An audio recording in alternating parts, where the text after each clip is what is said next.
Still my favorite line. Oh, we just had a bottle of wine. There's a lot more than that. But her defense is, I mean, this seems like he got into the suitcase clearly by himself, or, with her help. She didn't stuff him in there. There was something going on, and she was intoxicated. What if you were representing her? Let's say you could actually get along with her and represent her. What would be the defense strategy, knowing there's video of this guy in the suitcase before he dies, and then this video of her talking to? They're trying to explain this thing away. Strong strategy on this one, and I love this question. I've debated this. This is a law school exam question. So here's why. She's charged with murder too. In Florida, that does not require any type of premeditation. It doesn't even require what's called a specific intent to murder a person.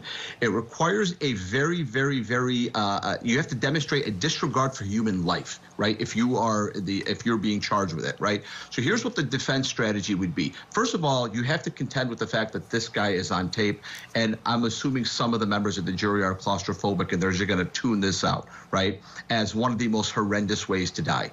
The defense strategy would be this. There's a theory in the law. It doesn't apply directly here, but if you're a stranger and you see another stranger drowning, and that stranger tells you, please, give me your hand so I don't die, and assuming you're the only person there, and assuming you know that you're the only person that can save their life, and you decide not to do it, is that considered murder? Was it your duty to rescue that person?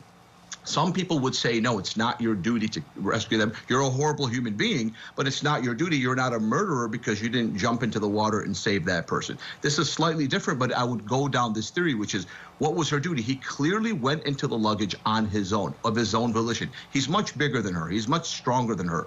I still don't know how a grown man can squeeze into a suitcase. This is the first time I've ever even thought that that could happen. But he went into that suitcase willingly. He let her zip it up willingly. There's no video of that, but the defense would be, look, he went into that suitcase. She had no idea. She's a complete idiot. She had no idea. My client is dumb, one of the dumbest people in the world. She had no idea he'd suffocate. He wanted to go in there. He told her he'd done it before, and he wanted her to put him in there, and she fell asleep. It wasn't her job to unzip the suitcase. Obviously, that would be a very strained defense, but that would be your defense against murder too. I think there's no chance that even the best attorney could get her off of any crime. She would have to do some serious, she would at least be aggravated manslaughter at a very minimum, right? But that would be your defense attack on murder too, if your client was rational, intelligent, was with you, was taking your advice. She has no shot of that, though.